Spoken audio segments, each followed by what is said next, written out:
Welcome to the Sailor Noob podcast, where a superfan and a noob talk about the original Sailor Moon episode by episode. I'm your host, Mikan Hana, joined by my co-host. I'm the co-host, Caliban, and I'm in it for the stickers.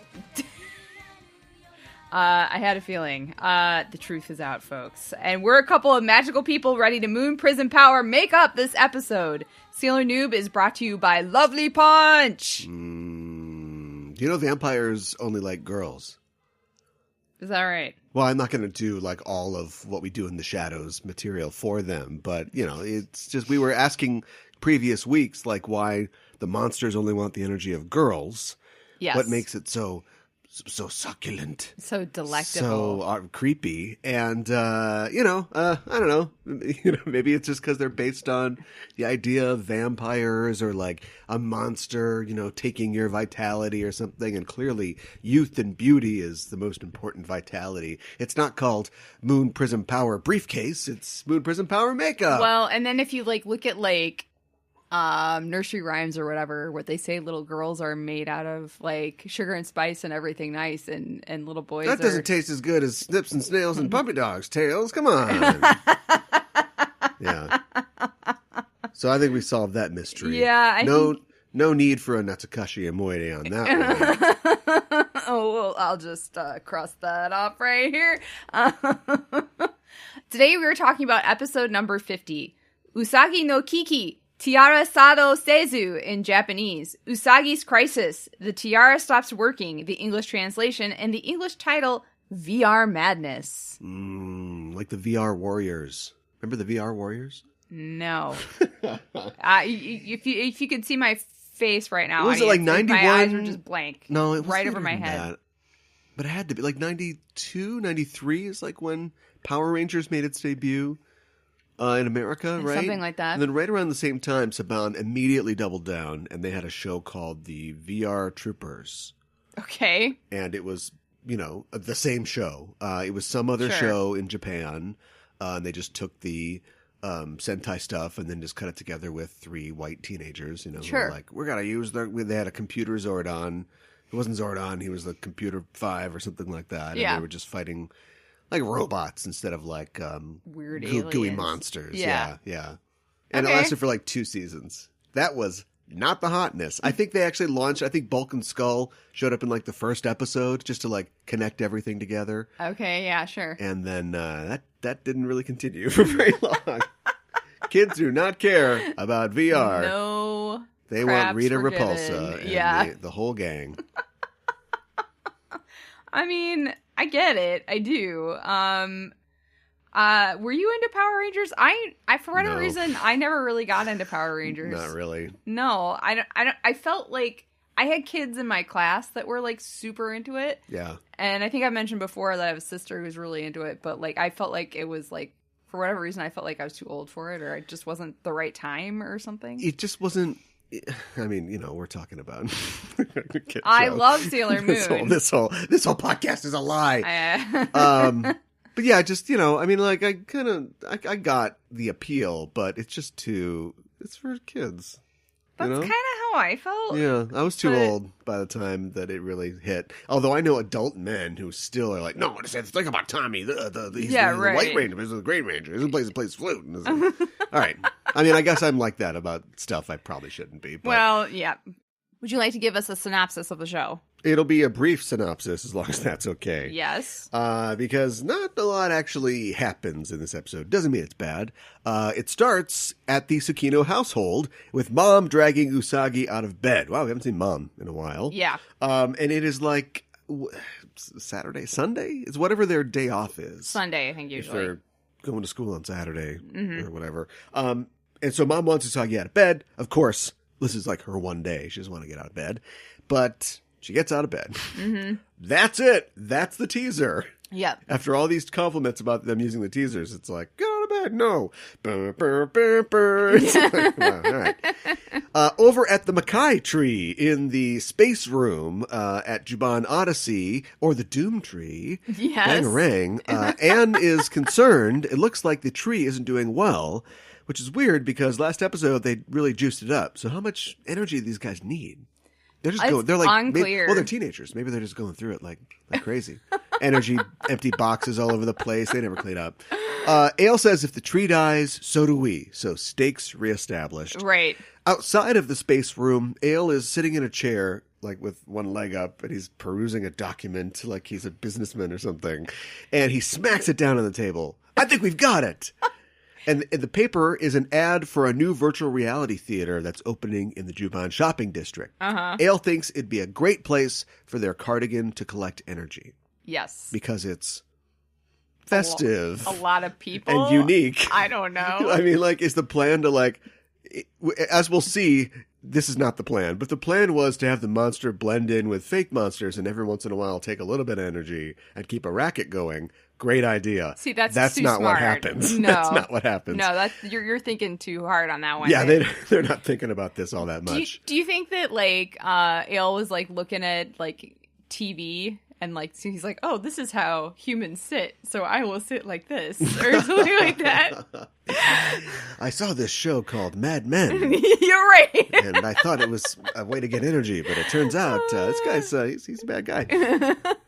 Meanwhile, outside of that very shopping district is Usagi and Luna, and Usagi is like, hey, she's a billboard. It's the new vertical reel something. It's a giant arcade. And since I'm known in arcades as the Goblin Queen, citation needed, I've got to show off my skills, my elite skills. And Luna says that she invited the other girls for this day off outing, but they haven't arrived. So too bad. Outside of the VR Palace, there's a huge line. It's longer than the line for voting. And Usagi notices that it's mainly couples in line, and she thinks, I guess I'll just go home. And, it's just a war game.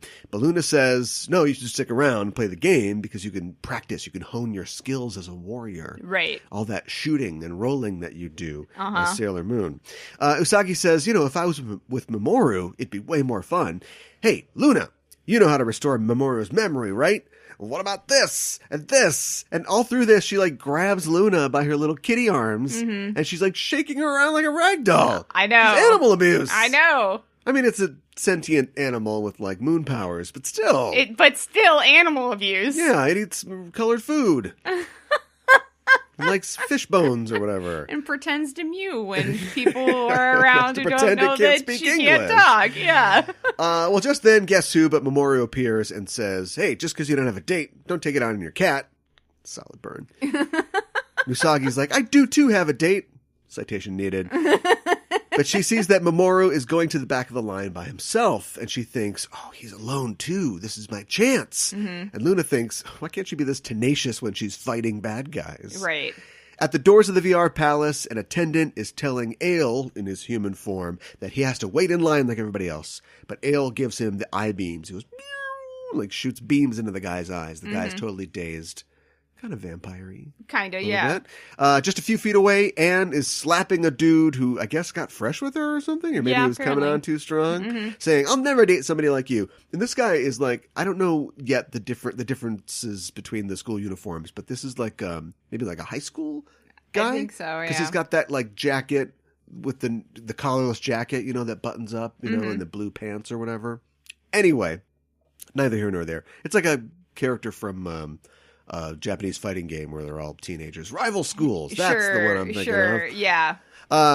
And it's a tense situation. Yes. But Mamoru steps in and says, stop harassing girls. It's pathetic. And we got ourselves a showdown here.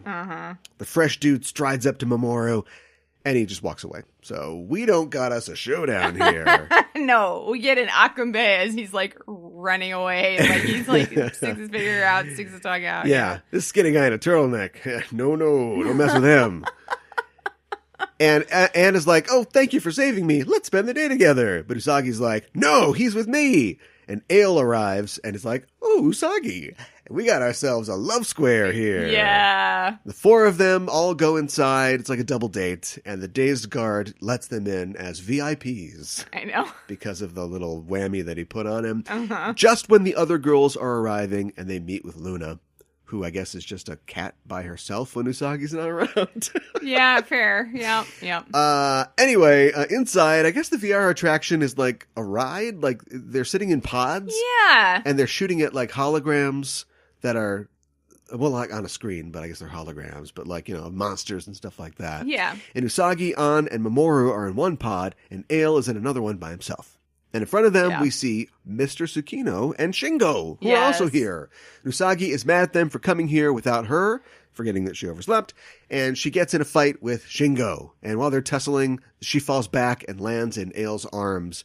But then they're both like, oh, it was an accident. And Ale's like, little blush, little anime blush on those stern cheeks of his. Mr. Tsukino is like, Usagi, remember, I trust you. I trust you, Usagi. Just like, the most relatable thing in this. Outside the theater, the girls are still in line. Minako says, well, everything comes to those who want. But Ami, who is reading a book, of course, says, it's everything comes to those who wait. And they're doing it again! I know. The Aphorism Malapropism! I know. I don't get it. I don't get it either. They're still doing it. I don't get it either. I don't know what... But it's not even like it's the same one character doing it, No, like they just all traded around. Yeah. Usually it's a me who's correcting them.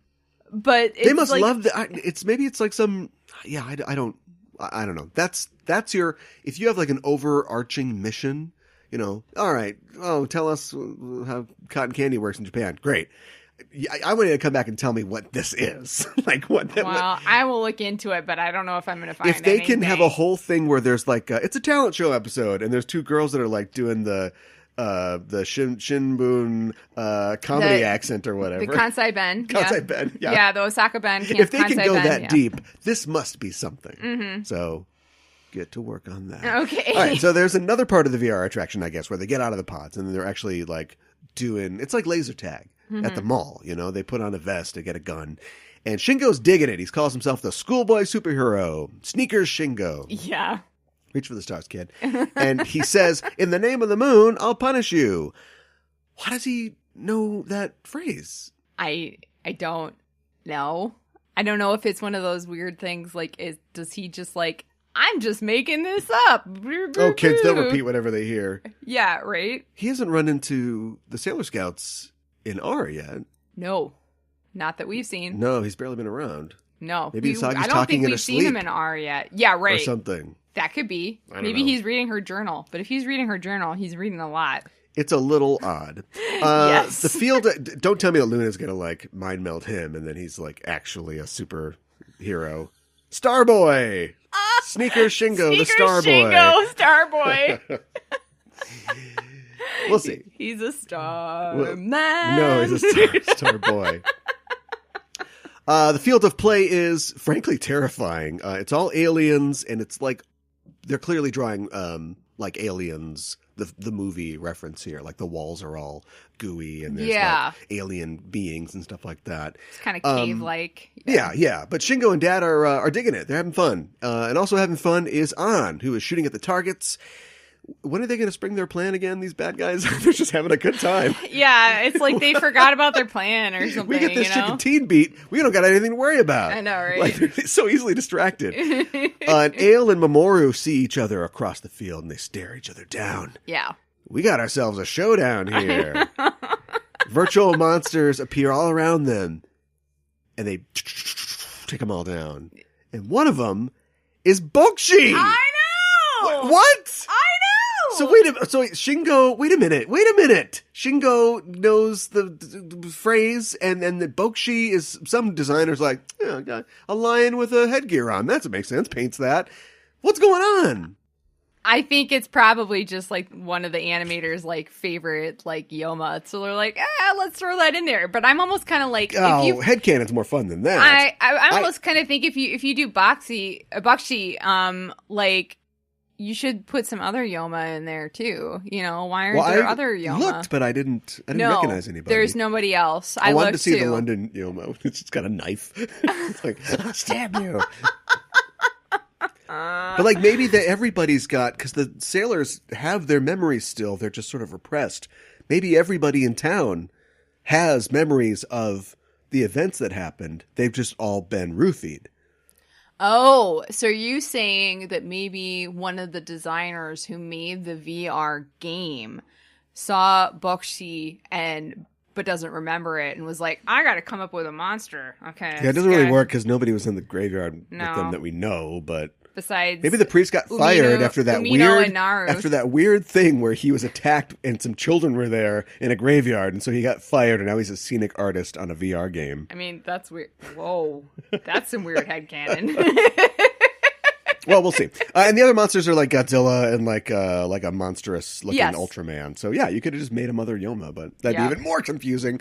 Both of them, Ale and Mamoru, blast all the guys down. Usagi's like, me too, and she totally misses a monster that's like 10 feet away from her. So not good at this game. An is like, yeah, it's not very good, and they glare at each other, and it looks like we got a showdown here. An throws her arms around Mamoru, but he's like, not so fast. You can't win somebody's heart by being pushy. Okay. Interesting. It seems like maybe we don't got a love square here, because he does not interested at all. He's like, I don't want your love. Don't touch me. And just walks off. Well, to be fair to him, she has been coming on like super strong. I mean, she's not. Usagi has too, but like there's like a sweetness. I want a girl that I can just mercilessly torment about her hair, and then like also we're long lost lovers. So forget about it. Right? Usagi puts her hand on Mamoru's shoulder, and she's like, "That's absolutely right." And then she sees a VR monster behind her, and she runs away. She's scared. Mamoru runs off after her, telling. Yes. And Anne says to Ale, "Love is something you take by force, right?" Oh, I didn't know their last name was Weinstein. Now it all makes sense. Whoa. So this looks bad. Yes. But I think this is going towards a theme. I think this supports my idea that we're going to like redeem one or both of them at some point. Okay. Because they take a brief moment in every episode to emphasize their almost barbaric cruelty. When Minotauron is chasing all the regular powered girls down, he's like, ha ha, the symphony of their screams. Yes. Like, what the hell? I know. But like she not know what love is. Yeah. So maybe we're going to turn that around because we've got a sailor warrior of love and justice here. Right. So, little theory to go in the theory box. But Anne is weak from a lack of energy, as she also is in every episode. Yes. So Ale is like, all right, we got to quit screwing around. Let's be evil. He draws his cardigan forth. Helland! Yep. And then he plays his flute. Yep. Woo! Summoning Helland. Yep. We got a Helland. Shingo and Dad are getting lost in the VR maze, but we see Helland grabbing other players by their hair with the tentacles coming from her hair, and it's all very confusing. But anyway, she drains their energy. And Shingo and Dad like round the corner on this, and they're like, whoa, no. And meanwhile, we see Mamoru and Usagi, and they're like, there's all these little like vignettes. They're in like another part of I don't know how big this thing is. It's like the football field, but they're in another part and they're kind of having their own moment. They're both sort of playing the game. So he's shooting some stuff and she's like, I'm going to do it. And then she misses them all. And Mamoru's like, I guess he's racking up a high score here because he grabs Usagi's hand impulsively and he says, if I'm going to play, I'm getting the high score. Yeah. And he drags her off and they run off together. His pistol's blazing. And Usagi is loving this. She says, this is it. It has to be like this. So romantic. And as they run, Usagi has a vision of herself running hand in hand with Tuxedo Mask on one hand, but on the other hand, the Moonlight Knight is there. Mm-hmm. You know, we keep coming back to this polyamory thing with Usagi. Discuss. Well, I'm not going to say that's not what's going on here, because you get out of it whatever you want to get out of it. But I think you can't hide things from me. I'm not hiding anything from you. I've been cheating on YouTube. Whoa! Did you just type Sailor Moon gay into YouTube and it's a buff gay That's like a buffet. Yeah, I got it. I got it. You didn't need to explain it. I got it. It's like, what? What? Like, I know, like, oh, they're cousins. Oh, no, you can't be cousins with me. I'm cousins with her. Like, I know all the jokes, but...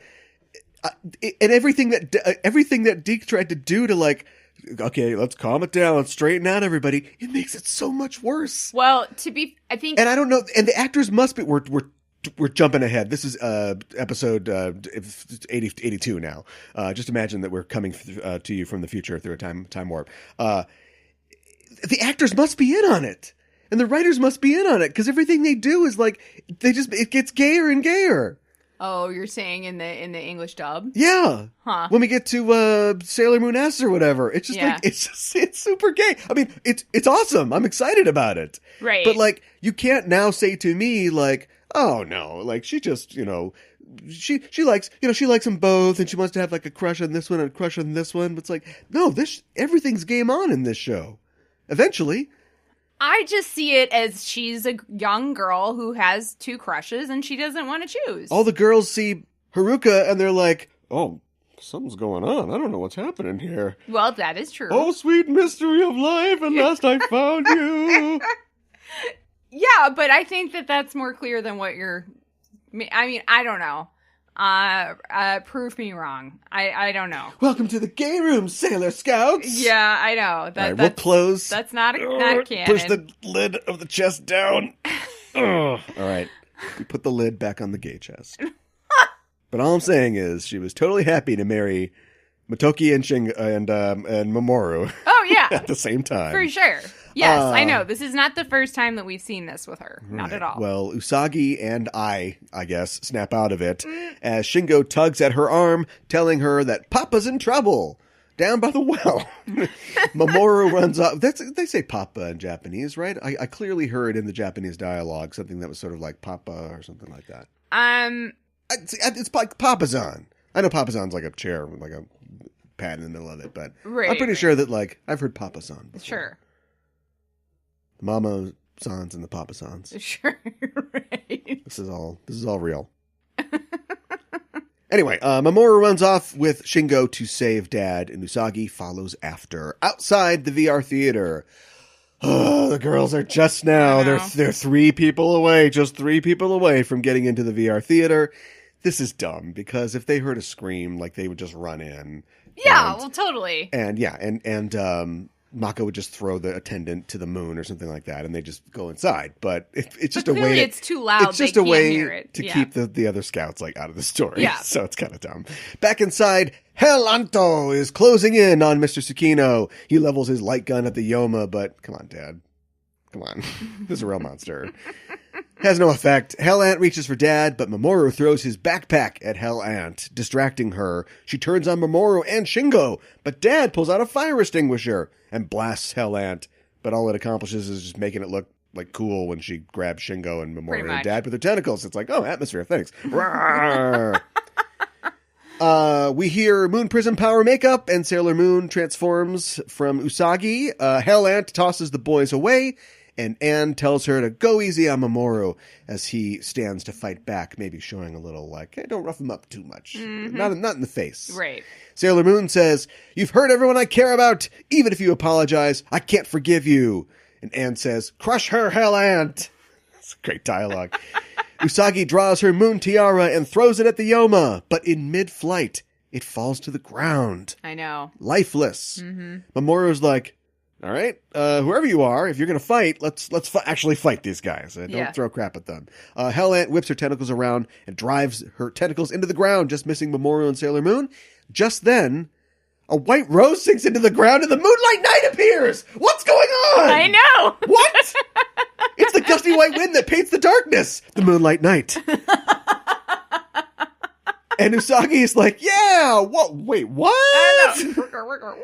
The knight says to Mamoru and Usagi, I respect your courage, but this isn't a fight for normal humans. And then Deke Dub is it like, oh, I respect your courage. But does he have a funny voice? He should have a funny voice. I don't think he does. I don't know for a fact, but I feel like that would have... This isn't a fight for normal humans. A brave man does not start a fight, but he will finish one! And he leaps at Hell Ant, slashing with his sword, severing her tentacles. But psych, She got more tentacles. Surprise! And I don't know where they're coming from. Don't ask. And she wraps up the night. Things look bad. We get a Shaban spray, a fire soul. The sailors finally made it through the line. Hands validated, stamp and everything. Usagi bemoans that her tiara doesn't work anymore, but Venus tells her to take heart, and she and Jupiter combine their powers to defeat Hell Ant very handily, which is cleansing. Right? All right, you're done. Get out of here. She becomes a card once more, and Ale and Anne are like, oh, great. All right, well, we'll be back. No energy this time, or maybe some. I don't know. Right. The Moon Knight Light says, fantastic, your friendship shines through. Well, adieu, and disappears. And Mamoru is like, who the hell are all you people? As other concerned players rush in to help, Mamoru turns to see the sailors are gone. They did a Batman on him. I know! They ghosted him! Yeah. Back at home, Dad and Shingo are getting patched up, and Usagi bemoans the loss of her tiara. And Luna has nothing encouraging to say. Or even discouraging, which is her usual mode of encouragement. It is! Yes, she's speechless. She's just like, no, Usagi! And that's it. It's kind of bleak. Honestly, and depressing. It's like, what's going to happen? Here's what's depressing. What? I guess all the episodes up to this point have been kind of titled like this, but there's a lot of fun. This is kind of like a hangout app. There's a lot of fun character stuff that happens in this, but the title is, oh no, where'd Tiara go? And we got to wait until 4 minutes to the end. I know. To lose the tiara, and it's not like it explodes. It just goes, bing, it just falls. It just charged the battery. Like, yeah, it didn't seem like the earth-shaking thing that it's the supposed title to made be. it out to be. But I guess it will have implications going forward. Mm-hmm. But otherwise, I mean, I just liked, we've talked about how this is just a travelogue of Tokyo in a lot of ways, and so they go do a VR thing. Yeah. I think it's kind of dumb that the girls are sticking in line the whole time, but I understand why they did that. I noticed, this is really going to bake your noodle. Uh-oh, what? Because Mamoru doesn't remember the Sailor Scouts. We've got that down. Yes, and correct. It could just, we don't see what the people coming in, what they know. Like, it's not like they say, oh, the Sailor Scouts. We don't know. Mm-hmm. But if we extrapolate from him, we can just assume everybody in Tokyo doesn't remember the Sailor Scouts. Right. But I saw a Sailor V patch on somebody's jacket in the line. I didn't catch that. You had mentioned a couple episodes ago that, like, do you think Sailor V is still out there? Well, I was like, does she remember being Sailor V? Yeah, right. Is there a young girl with a non-slit throat in Britain that's like, that's Sailor V, golly, crikey. So that, now I'm like, what is, or did that guy forget who Sailor V was? And he's like, oh, what's that patch on your jacket? Oh, I don't know. I just thought it was kind of cool. Well, it's weird, right? Like, because so they're reincarnated and have been reset or whatever that means, but to what extent? Like, where was it reset? I don't know that reset applies here because time has clearly gone on. They just don't remember ever being superheroes or being friends with each other. I mean, they didn't go back. They didn't rewind time. I mean, we established that, right? I think we've argued about this on other episodes, and this is a waste of time, I think, to argue about it on this one unless we have new theories. And my new theory is that, like everybody related to what happened at point D, their memories were erased because the wish was specifically that they have normal lives. Yeah. And that was Usagi's wish. Yes. The Sailor Scouts didn't ask her for that wish, nor did Mamoru, but maybe she was like, I'll just give him a little bump. There you go. You can be normal too. You can have a fancy car and a nice apartment, Mamoru. And just give everybody a life that is detached from all this cuckoo craziness with the monsters and stuff. Right. But now we need all these people. Yeah, exactly. And we've got a Moonlight Night. I know. What do you think is going on there? I want to hear what your speculation is. Well, I want to hear what we're talking about this week, but really quickly I'll say, we talked about Moon Knight the other week and his multiple personalities. Yes. If there's maybe we need a new segment where I relate everything happening to something in a comic book, but there's a long tradition in Marvel Comics of the idea that, the Hulk and Bruce Banner share a body but are different minds. Right. And I've heard that there've before. been a couple storylines, one significant one in like the mid 80s where Banner and Hulk become separated. And so it's just, I'm They're just two separate Bruce beings. Banner. Yep. Okay. And then there's another Hulk who's just running around and destroying things. Okay. All right. So I don't know. Maybe the power that Mamoru has, whatever that may be. But where did he get his power? I guess it's in the mask? The rose. The hat. Because good question. Usagi might have like an inherent power, but she is like a human being. Her just soul is a moon person or whatever. Right. And I think we can assume the same for Mamoru, but he's got Yes. that weird backstory. Did his parents really die? I think they did. I think there's some effery that we could get into there. But so I don't know. Maybe he somehow he's free of this sort of connection that he's got with Usagi because he doesn't remember their past or doesn't have access to that, but maybe somehow he manifested some. It's not Umino. No, I think he would be blind. He'd without have his big glasses. Yeah, exactly. I do. Yeah, it's that way. Oh, okay. And both of them would be quite a bit shorter than the Moonlight Knight. Just got stilts in his baggy bloused pants. It's not Papu Tsukino, or is it? I don't know. We're running out of male characters in this. I do. Usagi, I trust you. I trust you.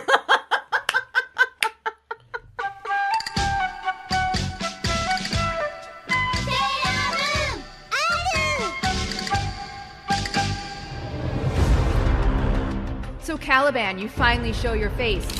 Just in time for me to blow it off. It's fitting you chose to hide in this abandoned movie theater, Mika and Hana, because for you, the show's over. Big talk, but soon you'll be as dead as all the well-loved celebrities we lost this year.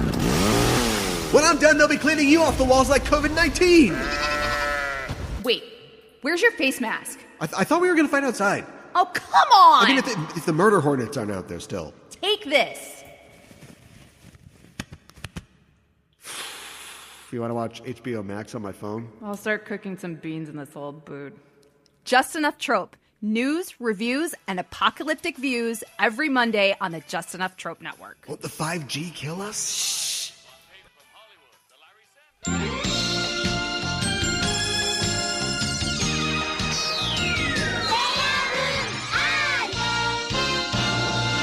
For Kyo Miru, or Curiously Looking Around, we talk about elements of Japanese culture within the episode. Today I thought we'd talk about virtual reality in Japan. Now, like the VR troopers or what? Because what I want to know is, like, this is called VR, but it's laser tag, right? Like, what? Is that what they call laser tag in Japan? We're going to go play some VR. I don't have an answer for that. Okay.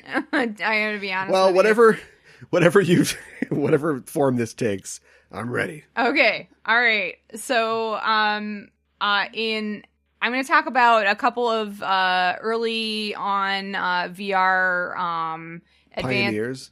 Well, not Mr. pioneers. VR. Advances with VR from Japan specifically, and then we'll kind of talk about where it's been at more recently. Right. So in 1993, Sega announced the Sega VR headset for the Sega Genesis console. I remember that. The wraparound prototype glasses had LCD screens in the visor, head tracking, and stereo sound. Yeah, but it never came out. Right. Yes. Sega aimed to release a headset at around $200 at the time. Jeez. But because of technical development issues, the product was never released, even though Sega had already developed 4 games for the headset. So yeah, but the very following year, Sega released its VR-1, an arcade motion simulator that moves in accordance to what's occurring on screen. Mm-hmm. And in 1995, the Nintendo Virtual Boy. Virtual Boy! Yeah. Yeah! Originally called VR-32 was released. I think. Boy, the VR troopers are going to have their hands full with these ones. I know, right? I went cross-eyed for 3 months. I know, after right? using the Virtual Boy. I can believe it. It literally hurt your eyes to use. Yeah. And it was all in red. It's 2 very tiny little screens that are offset, right? Yeah. And then the giant thing that you put on your face. Actually, Yeah. you can't put it on your face. You had to set it on a desk and lean into it like a microscope, which is very weird. Wow. And all it does is there's just 2 lenses in there that put the two little screens together. Right. Like that head thing doesn't have like Right. cyber technology. It's just Right. holding lenses and a battery pack, basically. Which is and so- for some yeah. reason, it had to be red. So it's if it don't was know. a branding decision, or the technology just could be red, or maybe your eyes absorb red a little less than other lights, so you can make it bright, but maybe not so bright. Like if it was blue, maybe kids would they'd just fall back and their eyes would be smoking holes. Their eyes would explode. Yeah. Yeah, right. But so think about it. So picture this. Literally, it's like red, and it makes you go cross-eyed, and it's like angry red. And so it's like Right. red Mario, red Donkey Kong, red Doctor holding a finger up. Can you know how many fingers?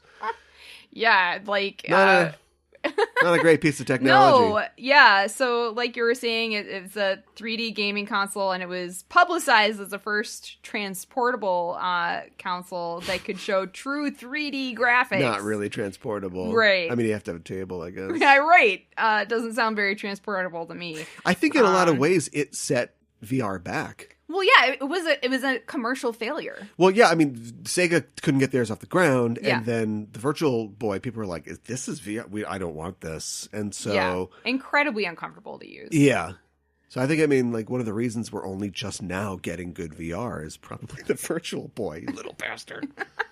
This is not a good boy. No, it's not. While I'm sure there were some virtual reality entertainment experiences in Japan in the 1990s, or maybe laser tag, because it kind of seems more like laser What about tag. the pterodactyl game? Tell me about the pterodactyl game. I don't know that much about it. Boy, all right. I mean, you're in my world. You came into video game land, so here we are. I know. There's this guy, and he came up with this. He was like the American. I don't know if you've got any proper names in your account, but I don't have any in mind. No. But there would be a name, and he was like, "I'm gonna make VR work," and so Sure. he came up with this idea for a VR thing that. Not a home thing, but it was, arcades were huge back then. Yeah. And so it was going to be for arcades and like the newly growing sports bar trend. Sure. Back in the old days, there was family restaurants and there were bars. And bars is where drunks go. Yeah. And family restaurants is where people with babies go. That's gone now because now we you have go into TGI Fridays and exactly it's what I all was babies. thinking, yeah. And no video games. Right. And so he created a machine, and I can't remember if the machine had its own name, but the game was called Dactyl Nightmare. You can get this on Oculus Rift today. They've ported it. Really? And so I read an article in Wired or on Kotaku about it a while ago, and he basically like got all this seed money and like sold everybody on this, and I think had some units in Japan, and it's a full body thing. I don't know if you could walk in it. That's one of the things about modern VR is that a lot of the stuff is just stationary. Yeah. Because you don't want to walk out your 5th story window in your living room. Mm-hmm. But I think I remember you had to be braced in like at your waist. So I think Sure. maybe you could like slide around on it. And then you had to you go on these like checkerboard things and you have to shoot pterodactyls that try to kill you. And then they pick you up and like drop you off the thing. And so, and I never played it. Okay. Maybe if I ever get an Oculus, I can play it. But I remember seeing it in sports bars. Mm-hmm. And they didn't, every sports bar I went to, they didn't manage the time well. So I felt like the girls waiting in the line at the VR Palace because some doofus would get in there and just be in there for the whole time. And so I never really got a chance to play it. Well, that's a bummer. Yeah. Hey, apologize to 18-year-old me. Yeah, seriously. Yeah, I'd be mad. I'd be like, let me kill some pterodactyls, you jerks. I think it was called Virtuality. Okay. Which was also a Russell Crowe movie. Are you serious? Yeah. Oh my god. VR was huge in the 90s. Yeah, it was. But then this thing, was seen as, it was expensive, obviously. The machines were huge. And people played them all day long. And so there's no turnover. Right. And so I think it was just seen as like, yeah, it's fun. But as the arcade sort of boom died and people were replacing VR machines with dartboards and pinball machines, that was kind of it. Right. But not in Japan, I'm guessing, baby. Well, it's kind of more like, so recently. VR seems to have really exploded in Japan starting in 2016 with the release of the Oculus Rift and the HTC Vive, as well as the start of virtual reality arcades in Japan. So kind of like what you're talking about, like since the decline of more, God, I don't want to... I'm going to make myself sound so old. Like, classic arcades has gone down because people are like, well, I got my console. I don't really, why do I want this cabinet Why would game? I want to go to this pea-smelling place with, full of smoke? So because it's awesome, that's why. Right. But because one explanation for the popularity of VR arcades is it's a technology that's still a little too expensive for a lot of people to have at home. Also, there's still not a lot of games developed for VR, which doesn't make the initial buying price that enticing. And they're kind of also hoping that bringing people to arcades will, to do VR will be kind of like a social thing, like a date or like a group of friends or something. Like an infectious thing. No. Well, I'm just saying, like, I can't imagine this is very popular. What a great right strategy, now. Because that's completely eliminated now. Yeah, I know. And in fact, places all over, stations like Akihabara are closing right now. Like a big Sega arcade in Akihabara closed recently. Yeah. A karaoke palace just closed. It's like the Adore Akihabara Palace or something like that. Closed because, and it's like 10 floors. Yeah. 10 floors of karaoke. It's insane. I mean, that's a lot, but at the same time, it doesn't totally But the surprise entire me. activity is breathing heavily with 5 other people in a small room. While you're holding a microphone. You will all, and you're passing a microphone around. Yeah. And like 50% of their business is like foreign tourists. And Japan has, nobody comes in here. Like it's locked down. So there's no foreign tourists and everybody's going to get sick singing karaoke. So it's like, gone. Yeah. That sucks. But I totally get why it's gone, 2020. COVID, yeah. Doing it to VR. I know. So Adore's VR Park Tokyo, sometimes referred to as VR Park Shibuya, as that's the ward that it's in, like Akihabara is another ward in Tokyo, opened in December 2016 as an experiment. We put 50 cc's of teenager into this thing. Well, I think they're like, is VR arcade, is that a viable thing? Let's see if this works. See, the difference between Japanese, no, that's not true. I was going to say the difference between Japanese and Americans is that Americans would just do it and then go, that's not doing well, up the promotional budget. We'll just blast people in the face with commercials about it over the breakfast cereal until they do it. The Japanese are like, let's do it for 2 years and then just stop. Right, I know. And go, well, look at the clipboard. Right. What's the results what of this do the experiment? analytics say? Yeah. By the end of 2017, it was bringing in 9,000 customers a month and sending guests away on the weekends. So it was pretty popular. For a flat admittance fee, guests would get 90 minutes unlimited play on all the games, plus free non-alcoholic beverages. I mean, included with the price of admittance. The VR Park offers 8 distinct 1- and 2-player virtual reality games. The most popular ride at VR Park... Ride? See? Is it a ride or a game? Yeah, well, I mean, it's a game, but it's kind of like... I've seen it like described as a ride, too. Like if it moves... Shoot it. Are you riding? Oh, what? Yeah. Yeah, I don't know. I think if it then this is a ride, but it's a VR experience. Okay, so it's a lot like what we saw in the episode. Yeah, because that's like my thing about the laser tag is because here it would just be a bunch of plywood, spray painted nylon, the smell of puke, and you're running around in a maze in the mall, right? Shooting each other. Yeah, right. VR. I know. I know. I mean, yeah. I mean, I think there's elements of both of those in this. We gotta solve what is VR? We've got to solve this mystery. Because we feel like I thought I knew what it was, but apparently it's also, Circus Pizza or something. I guess. I don't know. Yeah. I mean, I guess they just want to make it a whole entertainment experience, right? Are you shooting holograms? That'd be cool. That's what they do in the episode. Yeah, not in this particular ride. The most popular one is Solomon's Carpet, which is a 2-player magic carpet ride in which the players need to keep their balance through the mysticism of the East. Yeah, while flying through an Arab world on a real carpet that moves. So they took a real carpet and put like stuff underneath it to make it move and gesticulate, and like you have the VR goggles on and you have to keep your balance. Well, surely it's just things like pads like under the carpet that like raise and lower, right? Probably. Or it's just strapped to a 2x4 or something like that. It's like, tilt, monkey, tilt. I hope it's more than that. Why aren't there like Gundam ones or there's stuff like that too? I'll get into that in a minute. Well, hurry up. Okay. Get to the Gundam. All right. Another favorite of guests is Kaiji Vr, which is a 1-person game in which the player has to walk across a precarious steel beam between 2 skyscrapers. It sounds easy, but with the VR headset and walking across a wooden plank in the arcade, it's supposedly pretty terrifying experience. You know who's not an investor in this? Who? Toei or Bandai.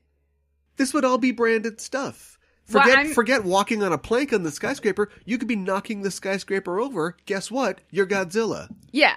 Right. Well, I'm actually getting to that. You're not getting there fast let me say it right now. Japanese gaming giant Bandai Namco has totally reimagined the arcade aesthetic at VR Zone Shinjuku in Tokyo. Similar to the VR Park Tokyo, the VR Zone is an experiment. Bandai Namco has hit this 2-story... Why are they taking blood from everybody coming out? You want to test your electrolytes. Has this 2-story, 3,500 square meter site for only 2 years, and it actually closed in 2019. The experiment is complete. Yeah. Phase 2 coming soon. Right. But they did have, like, name brand stuff. Like, they had a Dragon Ball one, where you can do... I don't remember... Try. I'm just going to say what Hadoken. I don't remember. Okay, close enough. But you can do that. They had a Ghost in the Shell one. Whoa! Get me the travel agent. They might have actually had a Godzilla one. I think they might have had one. I'm not sure. What's the Ghost in the Shell one? What do you do for the Ghost in the Shell one? You probably ride in a tank or something, right? You jump off a building. I don't know. The booty flips that the Major does. But now you can. Right. The first thing I do is like look behind me, my booty. Got a bubble butt. All right. Probably the most popular ride that was at the Bandai Namco VR Zone was the Mario Kart Arcade GP VR ride. So, published for Nintendo and made headlines around the world. It was one of clearly a fan favorite. Basically, Mario Kart but VR. Right. They have, if you go like Dave & Buster's, which we've talked about the death of the arcade. Obviously, Dave & Buster's and places like that are doing great. I don't know if it's like real video games. Oh, some of them have like old school video games you wouldn't expect to see there.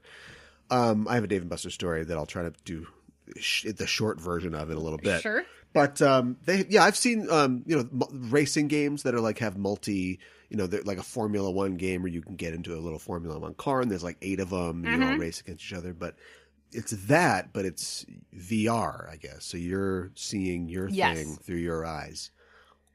That could work, I guess. Yeah. So I get it's like basically there's a frame of a car and there's a steering wheel and you play with. There's 4 players at once. So you either Mario, Luigi, Peach, or Yoshi. And no Bowser? No Bowser. This is bullshit. I don't think you get to choose between more characters either. But you got they use a lot of the arcade games in Japan that are VR use the HTC Vive because I guess it gives you allows you to see more I guess with the Oculus you have to be stationary. Mm-hmm. And you have to be facing forward, but isn't the whole point like you turn your head and you can view the virtual environment? There shouldn't be any problem with periphery. Put this Oculus Rift on. What's that sound of a drill? Well, okay, maybe not periphery, but like We're locking your neck down to this angle. But the cameras are front facing, right? Yeah, it's weird because I've played Mario Kart, but I'm not like a Mario Kart expert, which is why I didn't say Donkey Kong before. That's the one you really want. But it feels like, you always see it from behind your car in like third person. So seeing it in first person, I wonder how that would change it. Yeah. Can you drive and like look behind you and see like Luigi's just dead-eyed stare like coming at you? I would imagine you could if you really wanted to. Well, let me tell my story. All right.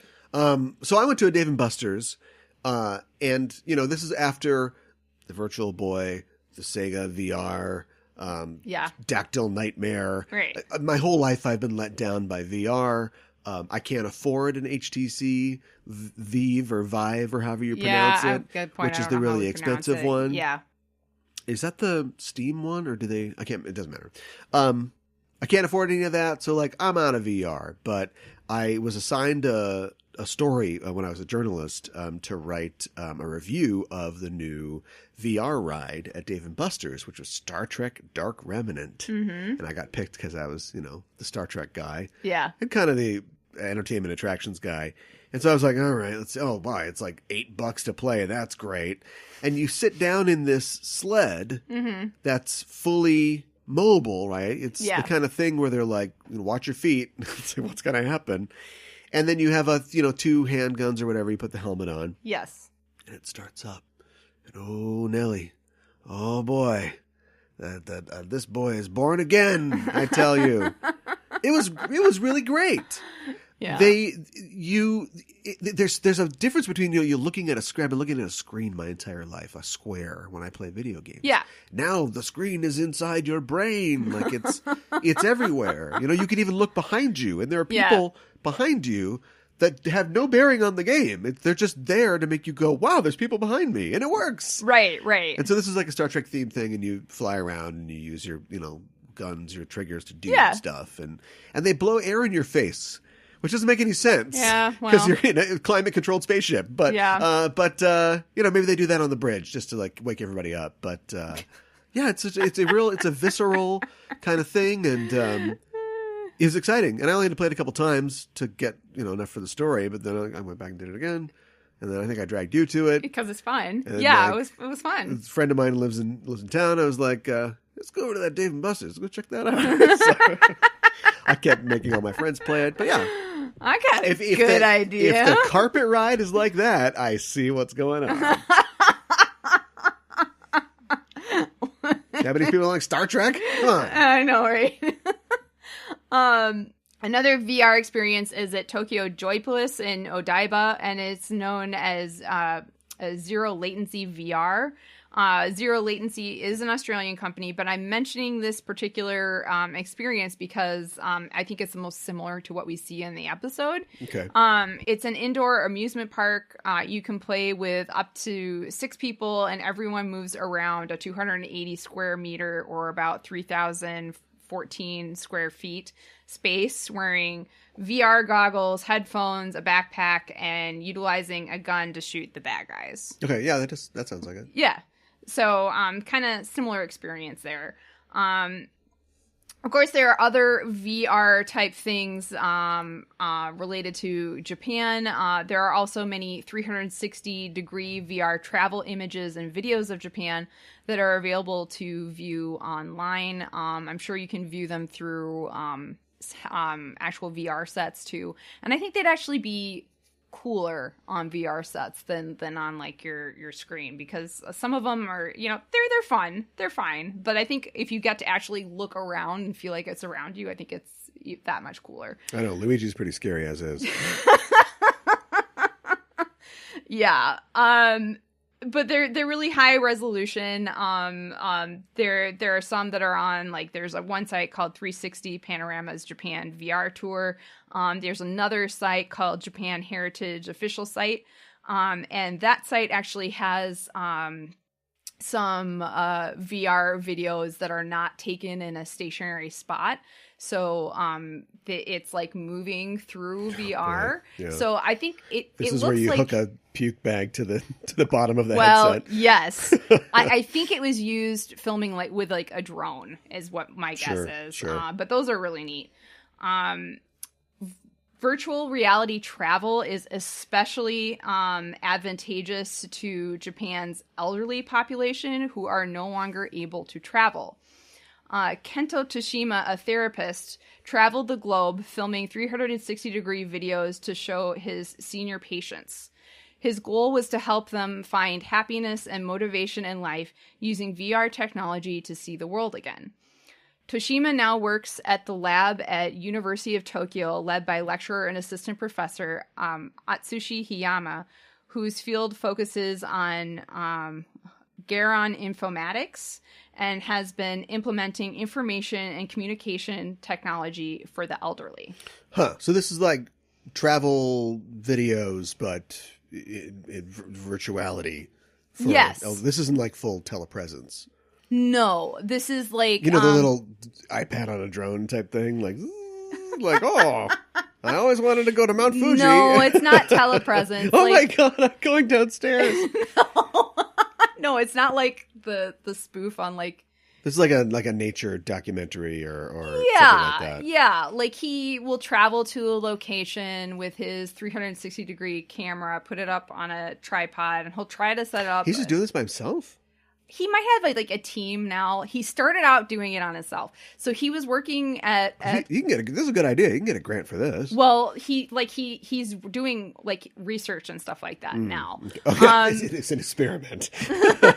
No, it's not just an experiment. Like he's getting paid to do this. Has become his 2 job. years and that's it. Right. Yeah, I know. And the elderly gentleman's like, I want to see that. No, I'm sorry. The experiment's over. But yeah, I guess he was working at like a senior living facility. And one of his patients had mentioned, I think it was like a plum tree like grove or something like that she used to visit like a lot, maybe every year or whatever, and she like couldn't travel there anymore. And she said, I really wish I could go. So he went and he took pictures. And she was like, this is fantastic. Can you go back and take more? And so he's like, And so he was like at different angles and stuff like that. And so then he got the idea for the 360-degree camera. Get me some plums. Right. And then like the VR thing. And then it was just like, there was such a positive response that it was like, okay, this is a thing. Let's do more of this. That's neat. Yeah. So together they are applying technology like VR to support Japan's elderly population, which while also teaching active seniors to film and edit 360-degree videos from their travels to share with their less mobile peers, which is also really cool. Yeah. The VR travel videos can help improve the seniors' motivation for rehabilitation and enhance their quality of life. The VR videos make them feel like they are outside of the senior housing and can assist in easing their anxiety and isolation. With their research, Toshima and Hiyama are seeking to gather objective data on any alterations in the elderly's motor and cognitive function from using VR technology. They are also researching how VR can be utilized to assist to stop dementia from developing, which is really cool. Yeah. Makes me feel like I wish I gotten like my grandparents like a VR headset, you know, and like had this idea like I'll go take VR travel videos for you guys. So yeah. Speaking of VR travel, First Airlines is Japan's first virtual reality travel company. Established in 2018, bookings are currently up about 50% since the pandemic began, according to the company.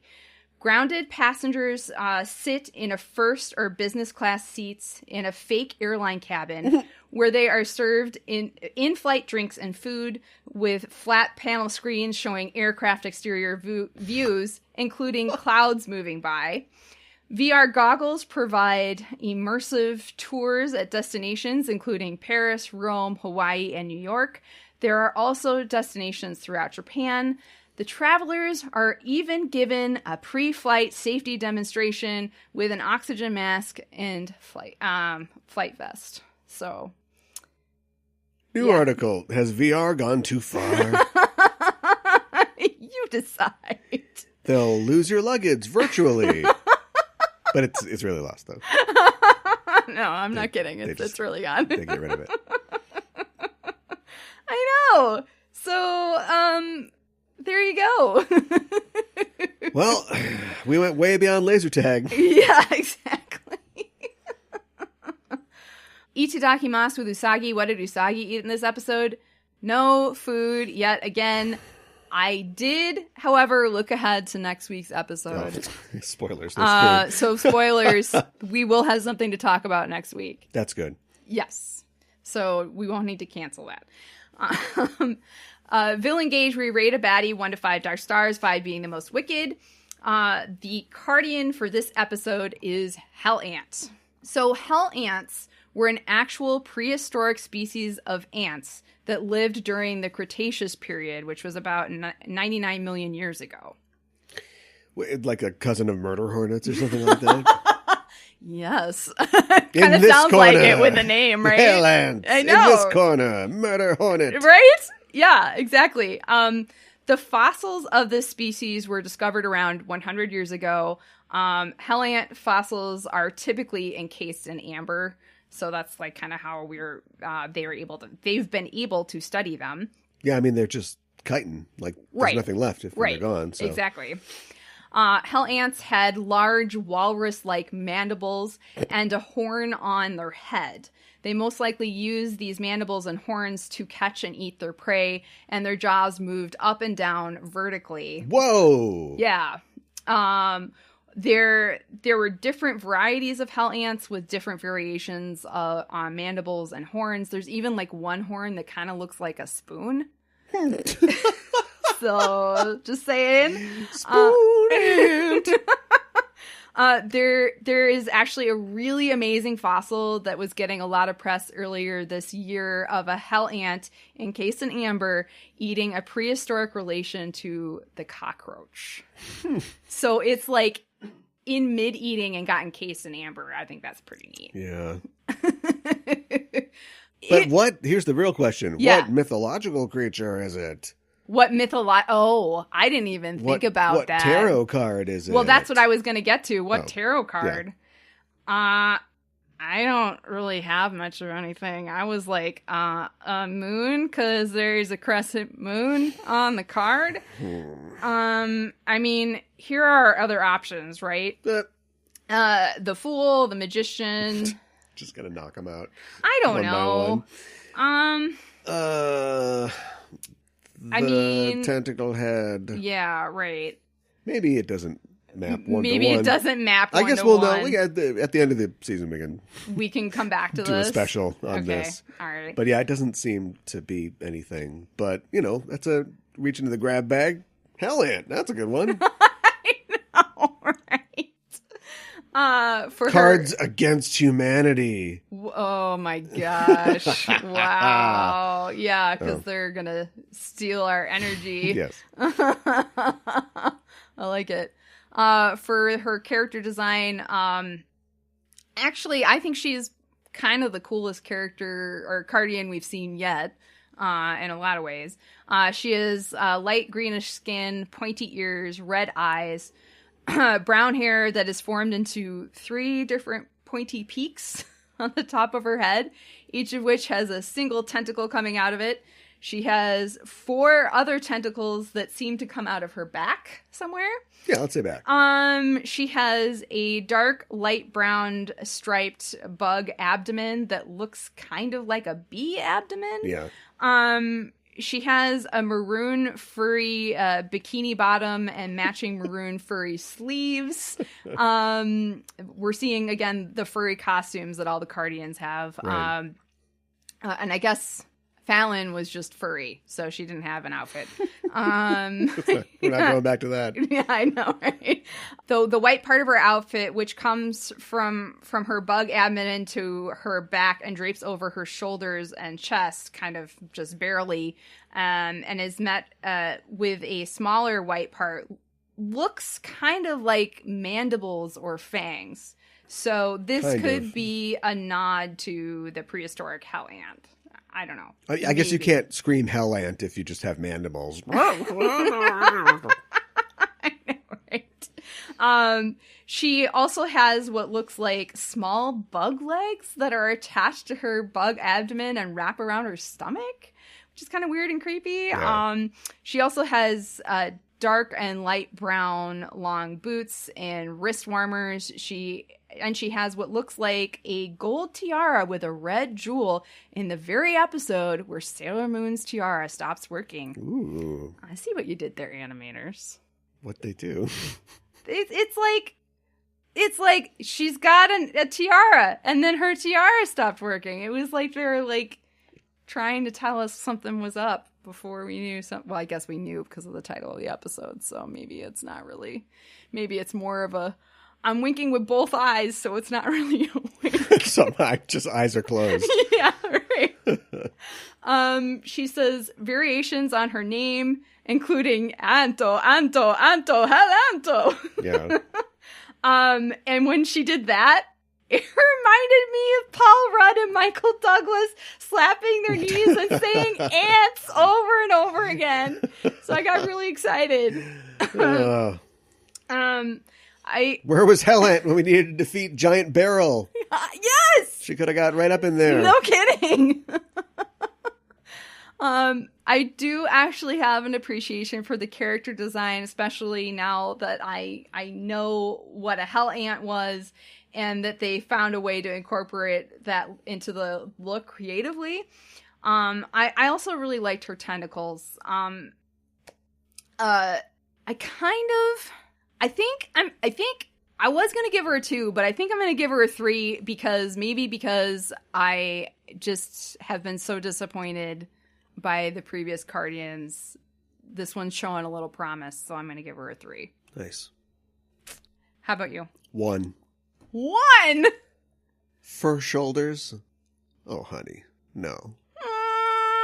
This is so thrown together. The colors are drab. Wow. You got pieces coming off. This doesn't make it. Look at the hair over here. This is like a Kanye West design coming right off the runway, ready to kill Sailor Moon. No. Come on. The other cardigans were simplistic perhaps, but they had a unified sense of design. This is just a mess. All right, girl, you're a mess. They threw a whole bunch. They threw everything at the wall. Well, they got the bug note. They got that, but no. She's a lot of different bugs altogether, though. Yeah. She's got a bee butt. She does, and she's got tentacles because the bugs have tentacles. I know. And and the hair, honey, no. Fur bikini, fur shoulders. Can I demote my 3 to a 2? No, it's too late. All right. For Sabu or Dabu, where we talk about differences from the sub and the dub, the Cardian Hell Ant has her name changed to Nacrid in the dub. What? Yep. Because they can't say hell. I guess. So instead we have to say a nonsense word that's confusing. Yeah, I mean, Nacrid could be an anagram for rancid. But well, acrid also means sort of acidic. Acidic, yes. Yeah. And Nacrid also reminds me of Arachnid. I know she's not a spider, but... No, I don't know. You're trying to push it into clever, and okay, fair enough. It's I'm gonna stop it from getting there. Okay, all right. In the dub, the scene where Usagi's mom wakes her up was cut short. The part where Mama Tsukino succeeds in pulling the blankets off of Usagi, which causes Usagi to fall out of bed, hitting her head close to Luna's bed or pillow, which in turn disturbs Luna and makes her jump and scream, is cut. Perhaps it was seen as being careless with animals. Seems like it's just kind of or with daughters. Maybe it was a little too violent. I mean, Usagi hitting her head and that sort of thing. Yeah. In the dub, the scene where Usagi is shaking Luna was cut. Again, probably seen as being too violent towards animals. Yeah. Also, in the dub, the scene where Usagi turns around to talk to Mamoru after he chastises her for mistreating her cat, and then she drops Luna in the process, was cut. Probably also because it was too violent and abusive towards animals. I shouldn't laugh. But in the show, it's funny, right? We know Luna. Anyways. In the dub, the beginning of the scene with Natsumi interacting with the random sketchy dude, where we hear a slap and see the imprint of the red handprint on his face, was cut. I guess we can't even have an implied slap. I mean, in the original, we don't even see it. So, in the dub, the scene where Usagi, Mamoru, Natsumi, and Seijiro are let in ahead of the line by the mind-controlled employee because they were VIP guests was cut. In the dub, the scene where Usagi punches Shingo in the head was cut. In the dub, the scene where Papa Tsukino tells Usagi that he trusts her was cut. In the dub, Darien says to Nakred, "Back off, hosehead," and she responds with, because she can talk in the dub, "No one calls me hosehead." Which one of the actors got to play all the bad guys? I know, right? Right?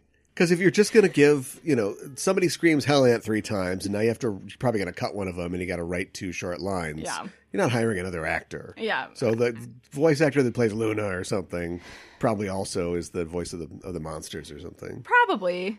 I don't know. I'll have to look into that. In the original, Papa Tsukino said, quote, "It's a parent's duty to protect his beloved child." In the dub, this was changed to, quote, "It's time someone You're called on your own." Sorry. No. It's time someone called the exterminator. It's solid. It's solid, but it completely changes the, the meaning. Yeah. Yeah, right. It's not. He's a caring father who's being brave to protect his child, and now he's just saying some quippy line. Right, yeah. So time now to round up this raid. I don't know. I don't know, bug. I've got. Yeah, I think that's about all I know. Somebody give me a big magnifying glass. Yeah, we don't need that. Oh, no, we don't. So now we're up to our rating. I like that Usagi and Mamoru are kind of on a date in this episode without really being on one.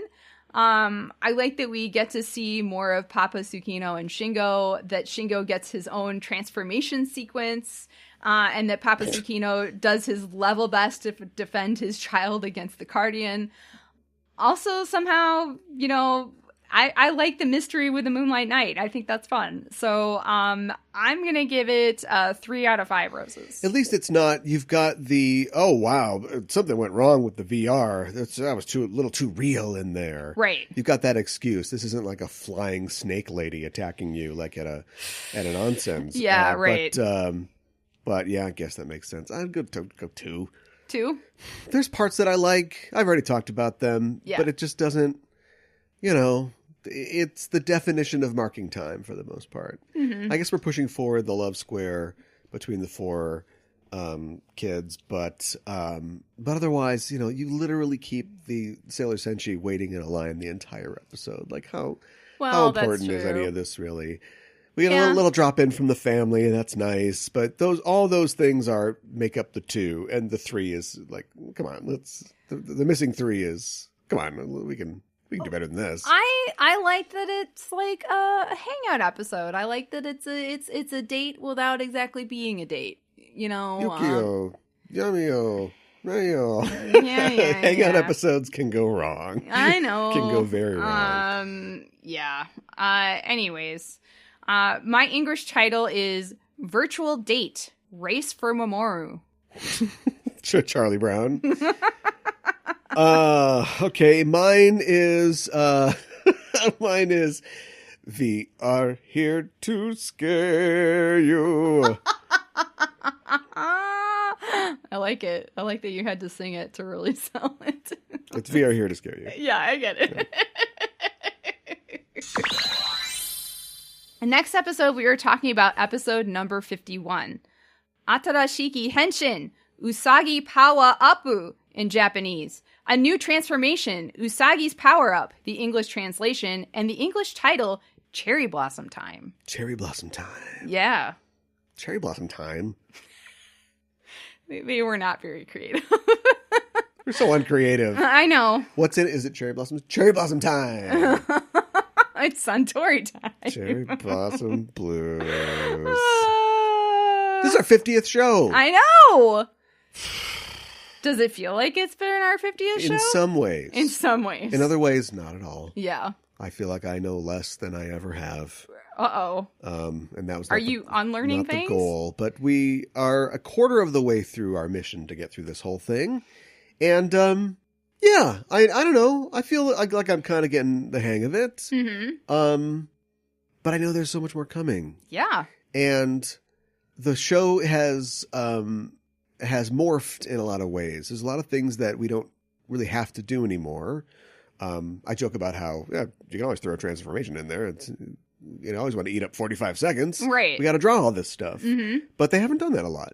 There's a lot of off-screen transformations. There's a lot of like, we've already got our stuff on, things like that. She's not eating anything, which is like I know. pretty much her sole character trait for like the first 20 episodes. Mm-hmm. And I see that as growth, not necessarily. I mean, I know she'll eat things in the future, Mm-hmm. but the fact that we don't have to go to that, and so yeah, it's interesting to see how the show has evolved up to this point. Yeah, it definitely has. I don't know. Like, I feel like I'm still trying to get into the groove of what's going on with Ale and An. I really like them. I like the idea of the Cardians and stuff like that. I just haven't been like super wowed by the stories that we've seen with them yet. So I'm hoping that gets better. Do you think that we're trained to expect something a little more direct? And when I say direct, there are plenty of crappy star creatures and shadow monsters that the Four Kings summoned to kill time. But at the same time, like, we knew, all right, we got to get the energy, and now we've got to get rid of these girls, and we're going to do this, and we got to trick them, and we got to do that, and we're Wile E. Coyotes, with epaulets. Yes. And this is just has a more open, like, I hope we get that energy kind of feel. Like, I wonder when the gears are going to switch. Yeah, maybe. And we're gonna, because I'm fairly sure, just knowing TV like I do, we're not going 36 episodes just this over and over again. Like, they're going to run out of cards or something. We can't just keep doing this. We're going to hit some new level in the future. That's what I think. Anyway. Yeah, probably. Well, anyway, I will say it's been fun doing it. And I'm glad that for sure. people seem to enjoy the show. And we appreciate the comments that we get. And if you want to leave a like and a review or a rating on the platform that you're on, that'd be great. It's so diffuse now. I mean, iTunes used to be like the only game in town. Place. It was the most important thing that you got reviews on iTunes. Right. But now people listen anywhere, and so I guess it's not that important. But if you think about it, and if you're on your system or whatever you use, if it makes it easy to just click a 5 stars there, we'd appreciate it. Do it, yeah. Go for it. Yeah. And if you really want to help the show grow and you really appreciate it, we've got a Patreon now. You can find it on Patreon at Sailor Noob. There might be a specific URL. I will definitely put that in the show notes. But yeah, we've just got it set up as Sailor Noob, and we've got extra content on there. We've got our Animetification anime rewatch and reviews. Yes. Where we go through a random list of animes and watch an episode. And stuff that I don't know, sometimes we are familiar with it and sometimes we're not. Right. We're going to watch Slam Dunk coming up here. I've never seen a sports anime before, and I'm really excited about it. I'm not exactly sure what to expect, so I've got some guesses. Yeah. that I made explicit on the last episode of that show that we did. But yeah, so we're offering that, and we'll have other surprises and extra content coming up in the upcoming weeks. Yeah. So check that out. Patreon.com, Sailor Noob. And you can follow us on social media as well. On Facebook, we're just Sailor Noob. And on Twitter and Instagram, we're at noob_sailor. Yeah. Nice to fractionate the brand there. Yeah. And I think we're on Tumblr now, too. Yes. So as Sailor Noob as well. Yes. So check us out. Get us out of here. All right. Well, that's our show for this week. In the name of the moon, we'll be punishing you next week with another episode of Sailor Noob. Moon Prism Power Briefcase!